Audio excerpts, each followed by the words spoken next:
ব্যর্থ রোহিত গাম্ভীরের জুটি, 27 বছরের ঘটনার পুনরাবৃত্ত। শুরুটা ভালো হলো না। গৌতম গম্ভীর ও রোহিত শর্মার জুটির শ্রীলঙ্কার বিরুদ্ধে একদিনের সিরিজে হারল ভারত। প্রথম ম্যাচ টাই করে পরের দুটি ম্যাচ হেরে যায় ভারত। এই সম্বন্ধে জানতে হলে চ্যানেলটিকে লাইক, সাবস্ক্রাইব এবং পাশে থাকা বেল আইকনটি প্রেস করতে ভুলবেন না। বুধবার তৃতীয় একদিনের ম্যাচ 248 রান করেছিল শ্রীলঙ্কা। সেখানে 110 রানে জিতল শ্রীলঙ্কান টিম। 27 বছর পর দ্বিপাক্ষিক সিরিজে ভারত হারল। রোহিত শর্মা তৃতীয় ভারতীয় ক্যাপ্টেন যিনি শ্রীলঙ্কা টিমের কাছে ওডিআই সিরিজ হারলেন।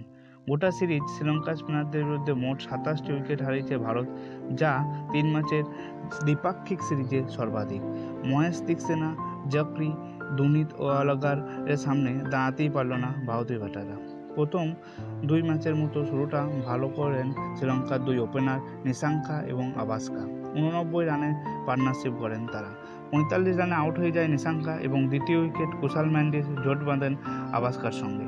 ভারতীয় বোলারদের সমস্যায় ফেলেন তারা এবং দুই তারকা এমন ব্যাট করছিল দেখে মনে হচ্ছিল যেন তারা 300-র বেশি রান করবে। ভারতের জন্য সিরিজে কিছু যদি ভালো হয়ে থাকে সেটা হলো রিয়ান পরাগের ফর্ম। প্রথমে বল হাতে তিনি 96 রানে ফিরিয়ে দেন আবাস্কাকে এবং শ্রীলঙ্কার মিডল অর্ডারে রান করতে না পারার জন্য 7 উইকেট হারিয়ে তারা নির্ধারিত ওভার শেষে 248 রান করে। ভারতের 9 জন ব্যাটার খেলছিল। 9 নম্বরে ব্যাট করা ওয়াশিংটন সুন্দর তার পরেও ব্যর্থ ব্যাটিং। রোহিত শুরুটা বেশ ভালো করলেও 20 বলে 35 রান করে ফিরে যেতে হয় তাকে। প্রিন্স ফ্লপ হয়ে যায় এবং বিশ্ব ক্রিকেটে কিং কোহলি তিনিও ফ্লপ হন, মাত্র 20 রান করে ফিরে যান। শ্রেয়াস 8, অক্সর 2 এবং রিয়ান পরাগ 15 রান করেন।